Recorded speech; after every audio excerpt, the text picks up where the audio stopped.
Sonic Legacy Issue 6. I found it exciting that Uncle Chuck was advertised as a part of the story.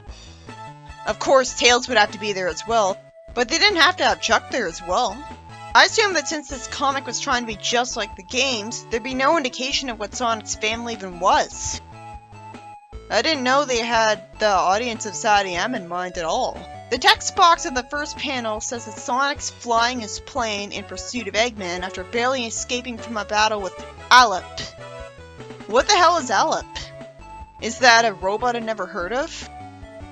Was that supposed to be the name of the giant badnik with Tempest in it? That's a stupid name. He holds something shaped like Eggman's head that's projecting a square hologram in front of him. When did his arm get injured?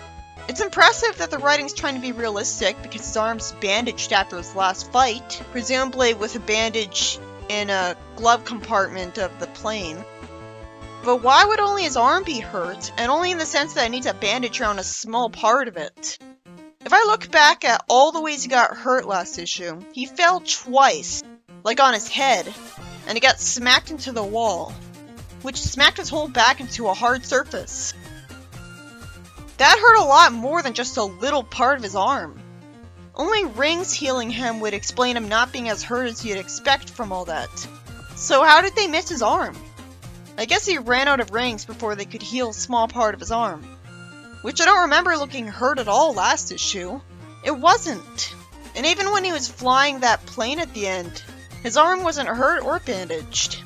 I'm only on the second panel and I've already found a continuity error. He thinks unhappily that there's no sign of Eggman, and the only thing leading him to him is acting up. But why? There better be an explanation, because this seems arbitrary. He plans on getting it fixed, but how? He doesn't know Tails yet. He doesn't like the idea of wasting fuel for the plane either, because apparently he's just that cautious, or cheap. How does he pay for the fuel? Where does he go to get it? That get me more invested as well. Why can't I see him do some odd job for money in a few panels, like delivering pizza with a super speed?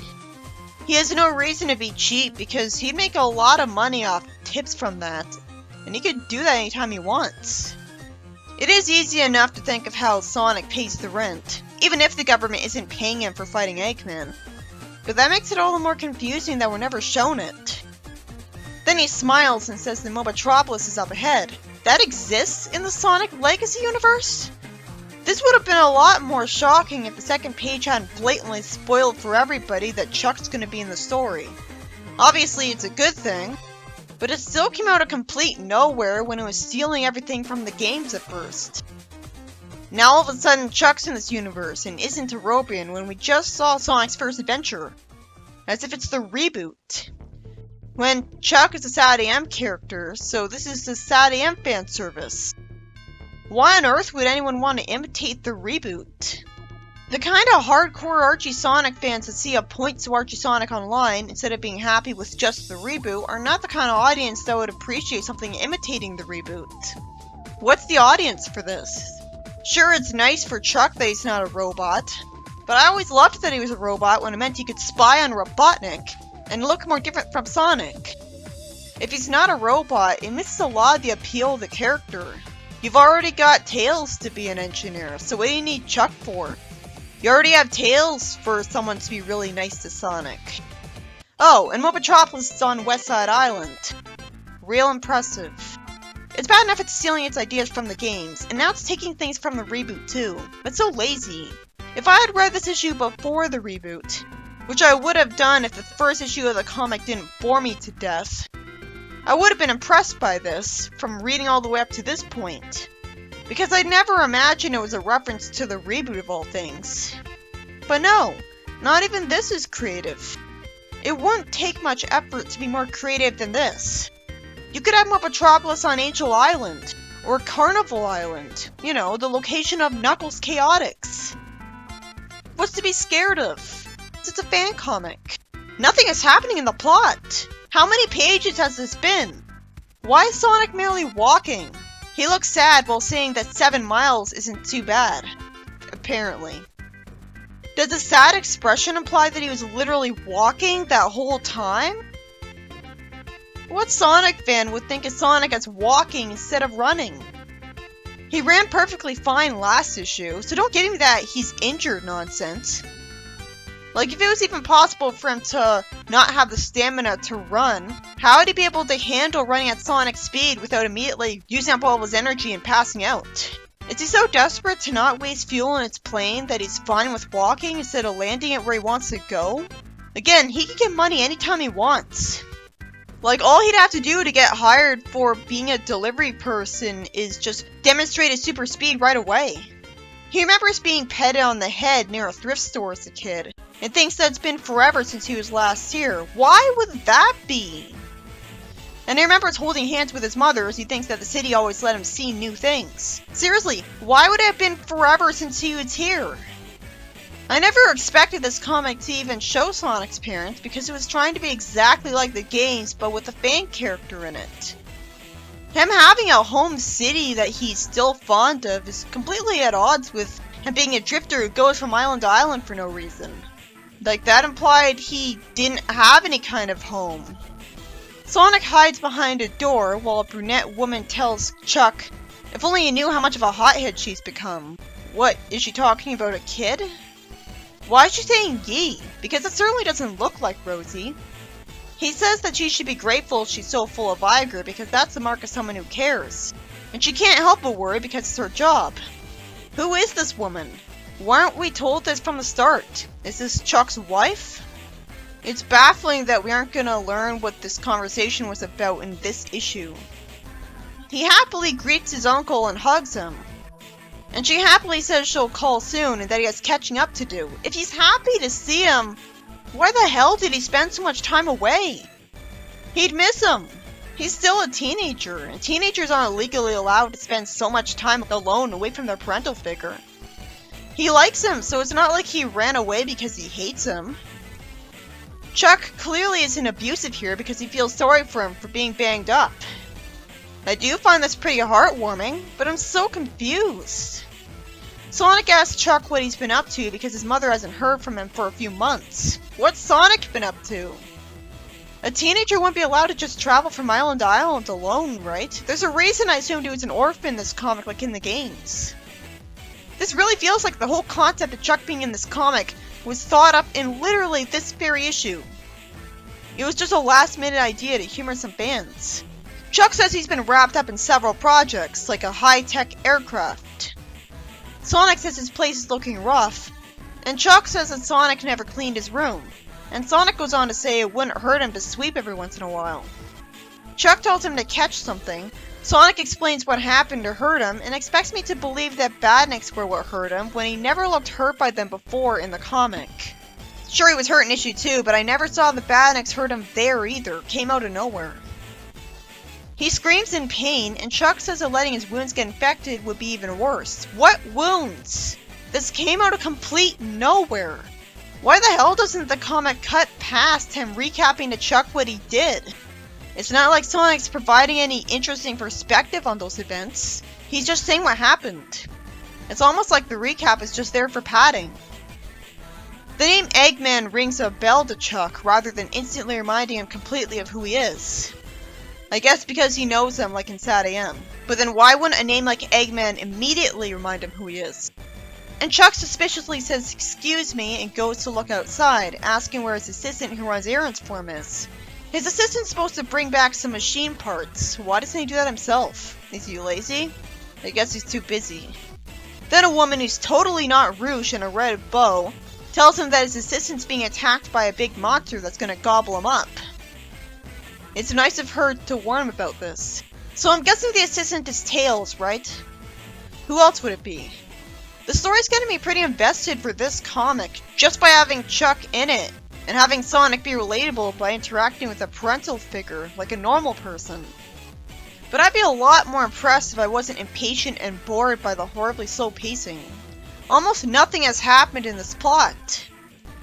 Sonic runs off carrying Not Rouge, who tells him that Tails is an underground zone, which is inaccurately spelled with 3 words instead of 2. Was that supposed to be a lazy, lame attempt at making it more original? Because it failed. What is the point of stealing the plot of Sonic 2 8-bit? The reboot did that too. I was impressed the first time because at least the Game Gear game was being referenced for once, but now it's just lazy.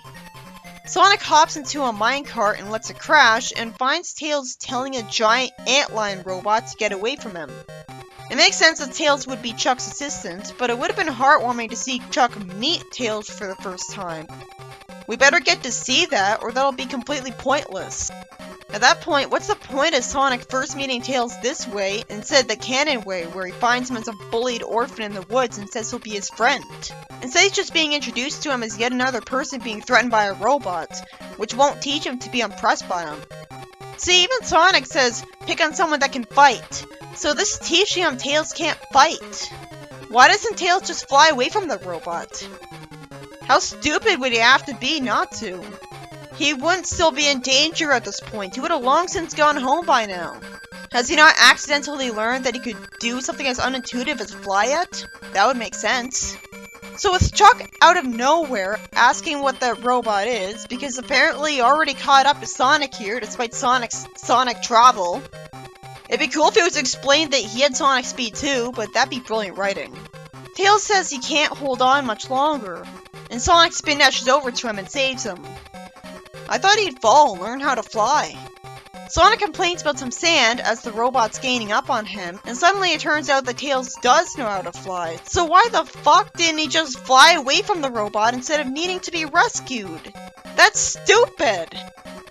At least this way he gets to impress Sonic with his ability and save him from the quicksand, making that 3 unique contributions to the plot of the game.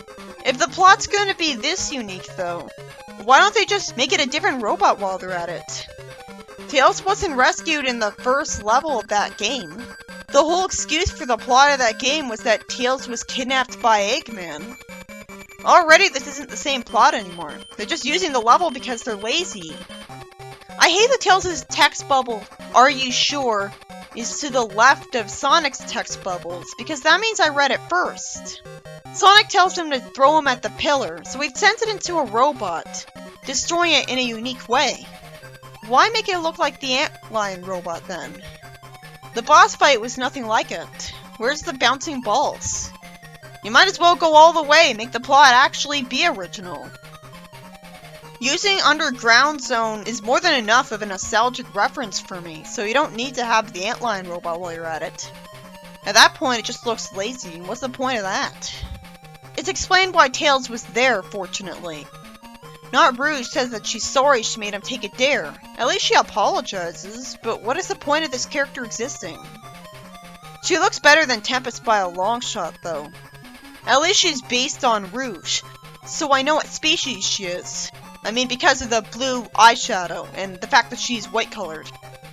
If she doesn't have bat wings, then the only other person she could be based on is Caratia's design from the reboot.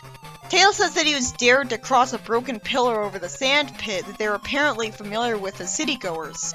There's no reason they'd think he'd be scared to do that, because he can fly. So there's no reason he'd be in any danger from that. It was just bad luck that the antlion happened to show up. So why'd they even bother to dare him to do that? Why did this happen? It would have actually made more sense if he was simply kidnapped by the antlion than to be put in a bad nick. Not Rouge says that her brothers don't know when to be quiet, and free chili dogs are on them next time. How are they her brothers if none of them look the same species as her?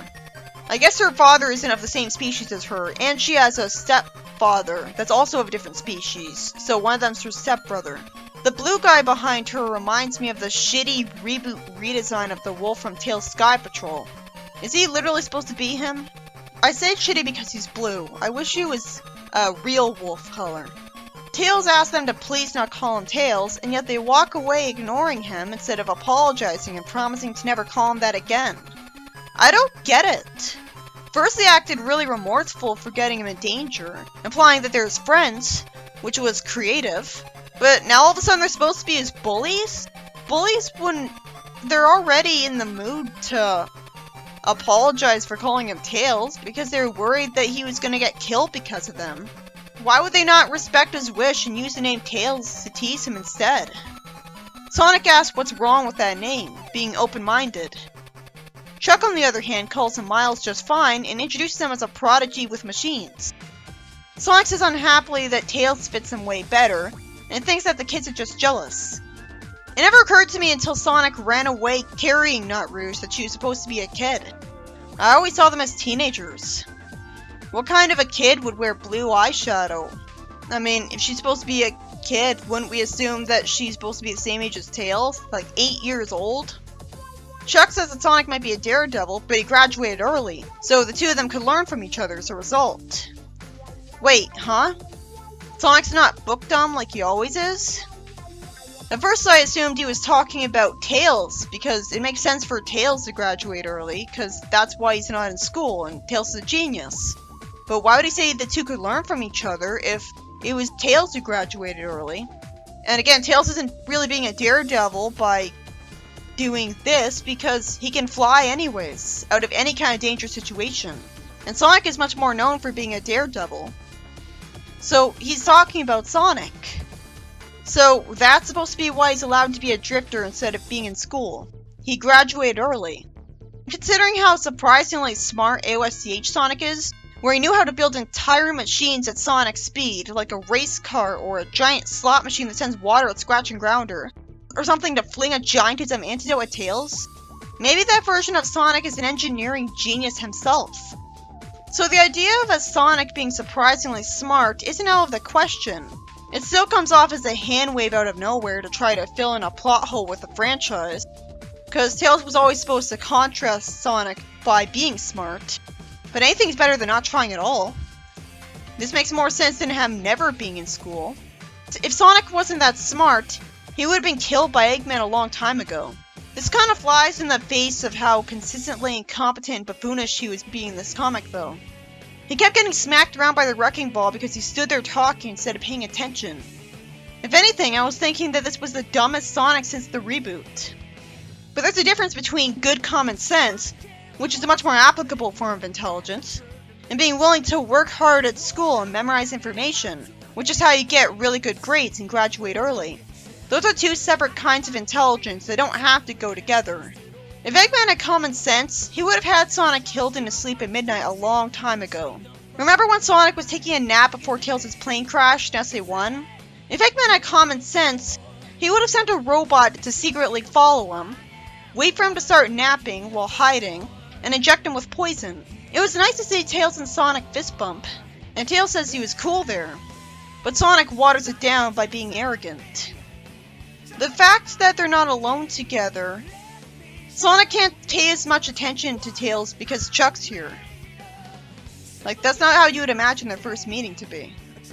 Sonic shows Chuck the Eggman gizmo that keeps track of Eggman, and inconveniently broke on him just as he got here. It better be explained how. Did Eggman do it remotely? What took him so long? So Sonic came here to get Chuck to fix it. Makes more sense that a super genius could fix it than him somehow finding some random person that knows how to fix stuff. Chuck says he'll have it fixed and recharged while they eat chili dogs at his house.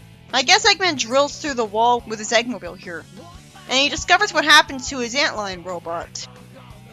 This issue is about Sonic going to Uncle Chuck out of complete nowhere to have his Eggman radar fixed. And because Tails was dared to walk across a sandy pillar in an underground zone, he ends up being threatened by Eggman's antlion robot because creativity is for greater writers. It was created that Sonic smacked a sand pillar into it after Tails flew at them.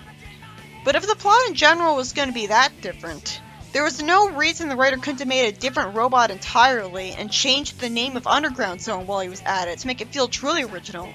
I assumed to be a Sonic 2 ripoff because he went to Westside Island. Sonic 2 8-bit was released before Sonic 2 in the Genesis, and it's more impressive that it was referenced instead because it's more obscure. The biggest problem with the plot is that barely anything happened until the end. There were so many pages at the beginning where the only thing that was happening was Sonic trying to get to a destination. And this is Sonic we're talking about. He gets to that destination instantly. It's not like he was limping. If he was that injured, he wouldn't have been able to save Tails. The overall plot was way too slow paced, so I was impatient for it to end most of the time. It was shocking that Uncle Chuck was in the story. I'm glad he was, but he sure wasted a lot of time. fussing over injuries Sonic clearly didn't have last issue. It's like it's a retcon. It's a very good thing that it's explained that Sonic graduated early. It explains why he was allowed as a teenager to travel from island to island on his own, because he didn't have school. And Chuck apparently cares more about engineering projects than making sure his own nephew is looked after. Sonic references his mom as if she's still alive, so how ridiculously busy are his parents if neither of them didn't insist on supervising him? Like, they both have full-time jobs, I guess. That's so confusing, I thought he was an orphan.